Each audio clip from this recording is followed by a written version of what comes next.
muchas cosas. El tema este de la... ¡Ay! Antes de cualquier cosa que podamos decir, cuánta felicidad me da la publicación del libro Un día en la vida de Pichín. Ay, sí, de Amelia. Eso sí está lindo, yo lo quiero. Y que se hizo a través de la invitación de la Feria del Libro de España. Bueno, ella lo presenta en la Feria de Madrid. Ay, sí. Ella lo presenta, dice que fue invitada a presentar su libro en la Feria del Libro de Madrid. Estará el día 8, eso es sábado, viernes o sábado es, el día 8. Sábado, el sábado 8 en la Feria del Libro de Madrid. Ella está presentándolo, ella está súper emocionada. Yo me alegro muchísimo por esto. Es un día en la vida de Pichín. Qué lindo, ¿tuviste las ilustraciones? Que ven, salen sus hijos. Ahí están Ava, bueno, Evan, es que la Ava, Ian y Lía. Y Lía. Y Alaya. Ajá. Y Alía. Alaya.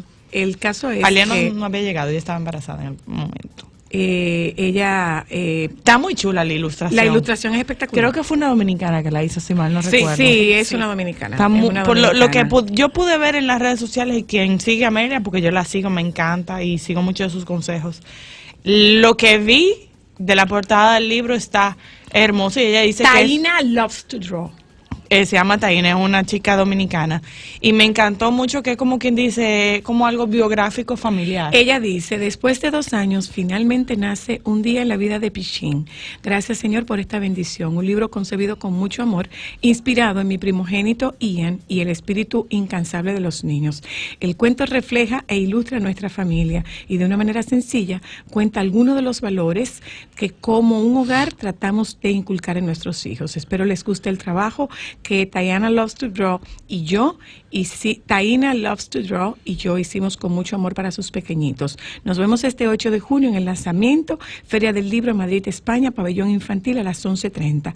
Gracias al embajador O. Rodríguez y a la embajada, la cuenta es O. Rodríguez H. Olivo Rodríguez H. Y la embajada RD en España por dicha distinción.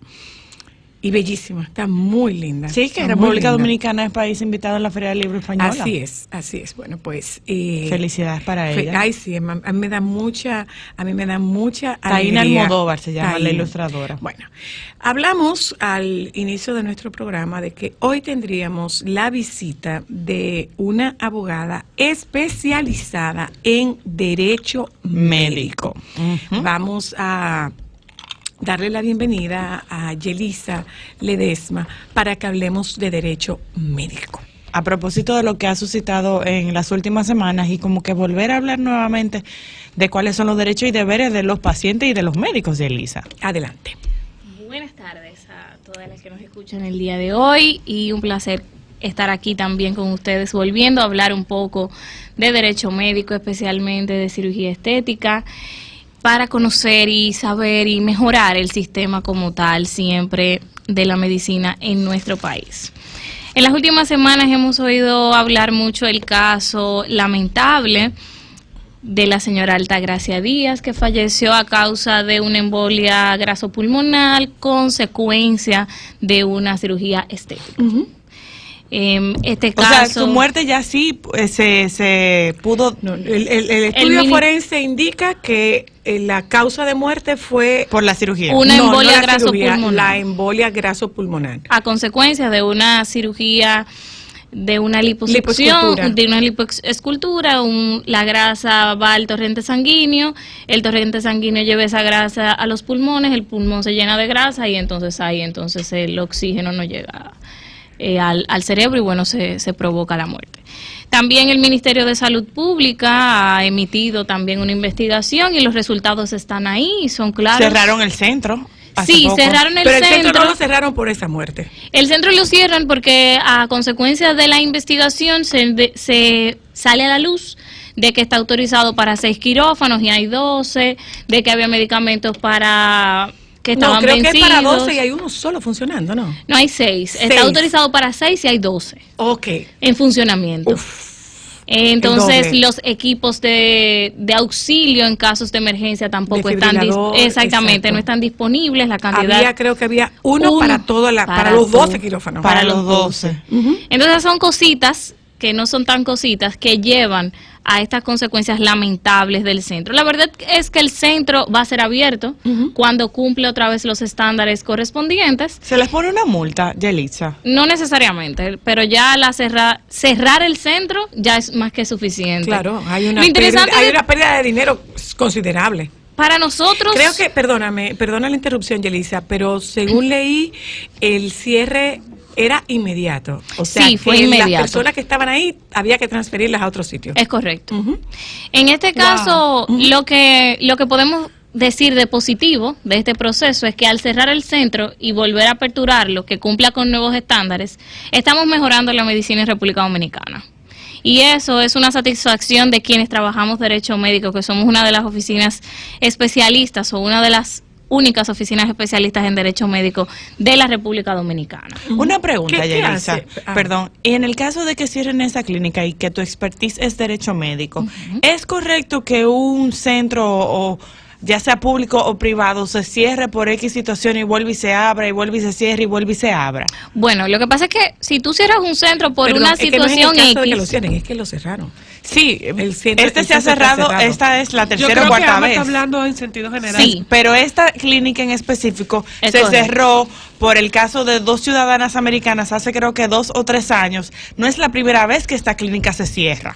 En este caso, específicamente, si hay una irregularidad especial como esta, que hacen una investigación, se hace un levantamiento y bueno, pues cierran el centro. Cuando tú cumplas otra vez con los estándares establecidos, pues entonces yo debo abrirte, porque también el centro tiene un derecho y eso hay que aceptarlo. Se supone que el Ministerio de Salud Pública hace revisiones constantes para actualizar la autorización de que ese centro esté aperturado. O sea, ¿Estos permisos se renovan anuales, Elisa? Sí, eso hay que verificar, porque por ejemplo las farmacias también se renovan X cantidad de tiempo, cada 2 años, y va una persona y hace un levantamiento de la situación que está y de cuáles son los elementos que deben de estar validados para que esté aperturado un centro determinado y cuál fue la autorización que te di. Si te autoricé para 6 quirófanos, no debes de tener 12 en funcionamiento porque no tienes los estándares establecidos de la cantidad de desfibriladores, de la cantidad de médicos atendientes. Ojo con esto, si tú me aumentas el número de salas quirúrgicas, tú tienes que tener más médicos disponibles y más personal para también. Situaciones de emergencia, por ejemplo. Claro. Y estos son los casos. Te interrumpo un momento porque vamos al boletín.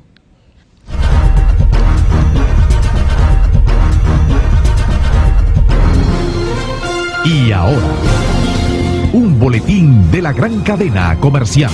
Ante el inicio de la temporada ciclónica 2019, organizaciones de la sociedad civil alertan que 1.050.717 viviendas se encuentran en algún lugar de riesgo, lo cual coloca en situación de mayor vulnerabilidad a las familias que viven en ellas. Según los datos del censo 2010, fueron 1.833.730 las víctimas que habían sido afectadas por algún fenómeno hidrológico en los últimos 5 años previos al censo. De estas, 860.133 ubicadas en lugar identificado como riesgo, si se toma en cuenta que la inversión pública en viviendas es casi nula y que no se ha implementado ningún plano política de vivienda para cambiar esto. La población vulnerable que habita en estos espacios corre el mismo riesgo en temporada ciclónica. De acuerdo con la UNAMED, habrá 12 tormentas y 7 huracanes, de los cuales 2 se espera que sean de escala mayor, a pesar de que la República Dominicana ingresó en el año 2017 en el top 10 entre los países con mayor inseguridad en el cambio climático y el alto porcentaje de población en situación de riesgo. En el año 2018, el gobierno dominicano dedicó tan solo 10 centavos de cada 100 pesos de su gasto total en programas y medidas que procuren aumentar la resiliencia ante desastres. Escucharon un boletín de la gran cadena comercial. Estás escuchando Solo para mujeres.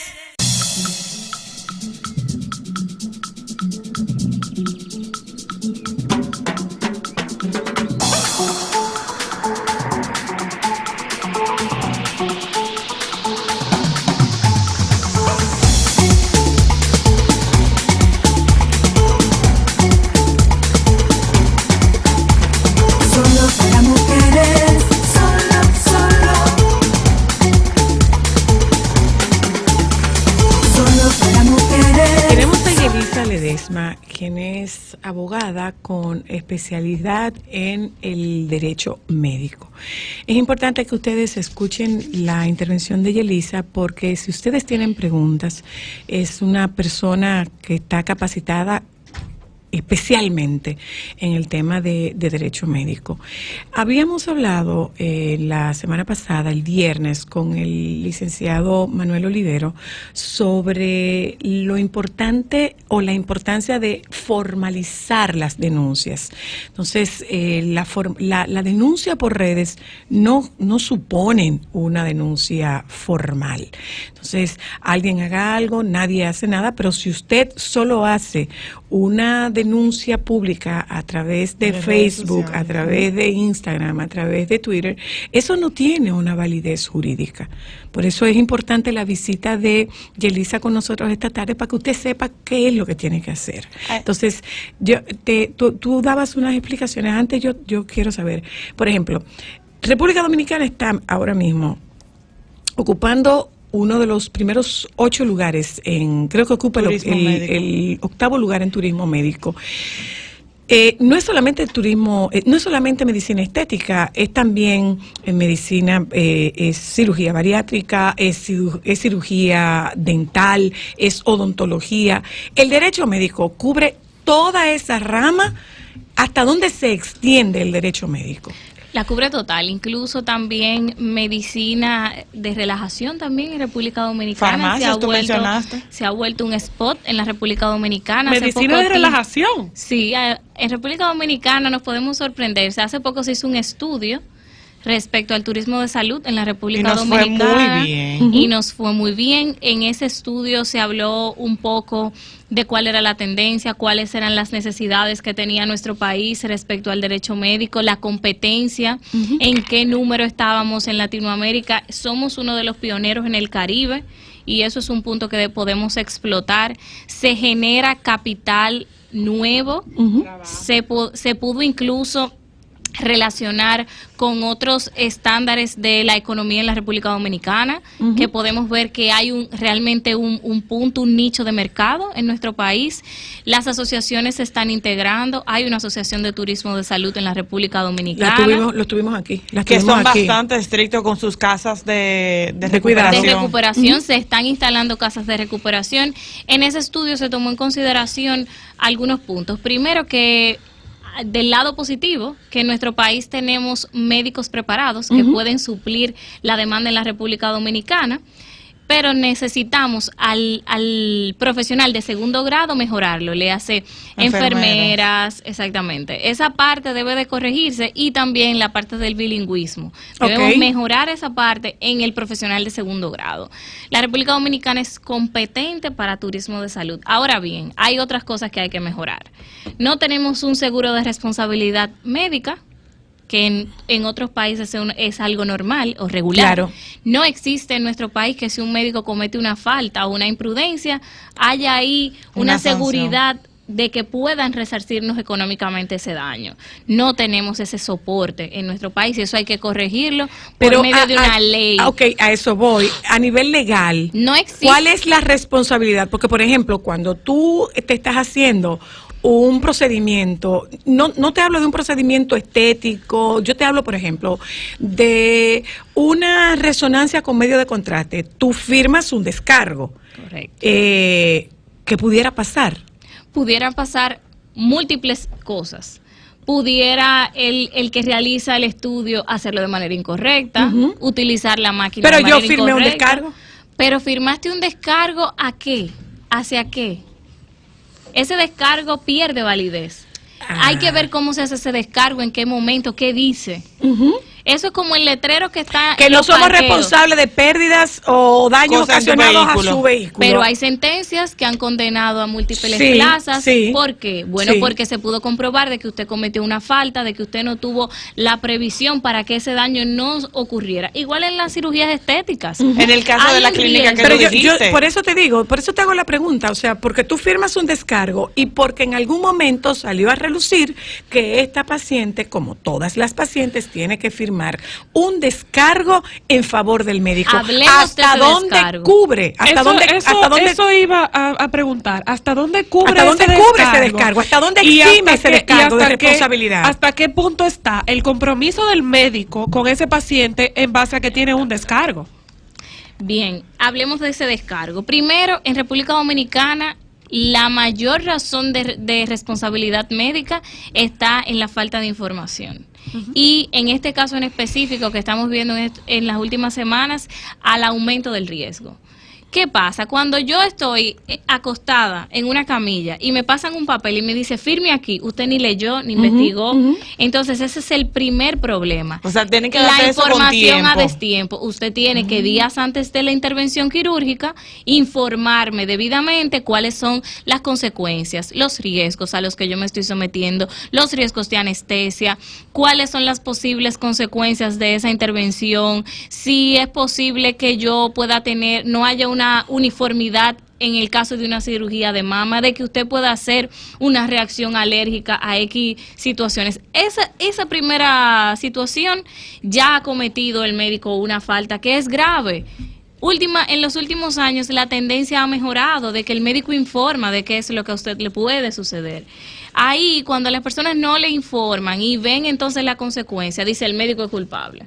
Entonces, primera recomendación al médico, infórmelo todo, infórmelo por escrito, infórmelo a tiempo. En este caso, ¿qué es lo que podemos ver? Una información a destiempo, una cirugía que al parecer se hizo a la carrera, porque el informe del Ministerio de Salud Pública esboza que las analíticas se hicieron 2 días antes de la intervención quirúrgica. El médico no puede ver si usted tiene hipertensión, o tiene alguna situación que no puede hacerse la cirugía. Entonces, ¿eso qué pasa? Aumenta el riesgo de un paro cardíaco. Bueno, pero ¿qué ocurre? Que yéndonos a este caso específico, cuando nuestro interés no es particularizar. Nuestro interés es irnos un poco más a pero como es lo más reciente, lo citamos. Pero, por ejemplo, esta muerte es, según dice el informe forense, esta muerte es por una embolia grasa. Entonces, eso es un riesgo de la cirugía. Bien, entonces ahí eso se ha hablado mucho en los medios de comunicación. ¿Es un riesgo de la cirugía? ¿Estoy yo informada de ese riesgo? Número 1, ¿estoy informada de ese riesgo, sí o no? Entonces, yo, informada de ese riesgo, decido hacerme la cirugía. Para el médico, ¿está por escrito eso? No está por escrito. Entonces no puede demostrar que está informada. Bien, número 1. Número 2. ¿Se disminuyó ese riesgo al momento de tener un desfibrilador en la sala quirúrgica?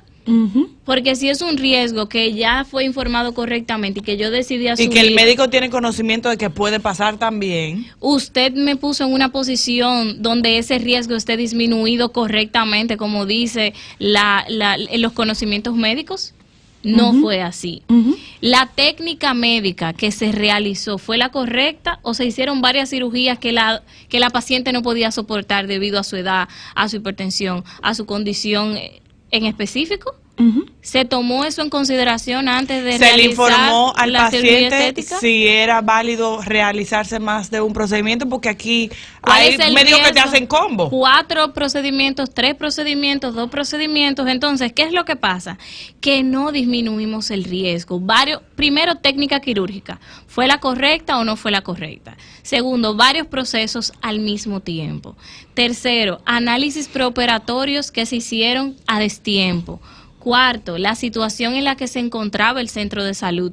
¿Había la necesidad de tener un desfibrilador, de tener los medicamentos que no estuvieran vencidos, por ejemplo, para en el momento en que se diera una situación determinada, poder salvaguardar esa situación? Acabas de mencionar una parte importante, Yelisa, y ahí perdóname que te interrumpa. Por ejemplo, yo que soy mamá primeriza, cuando yo voy a vacunar a Mateo, a mí me enseñan los medicamentos y me dicen la fecha de vencimiento.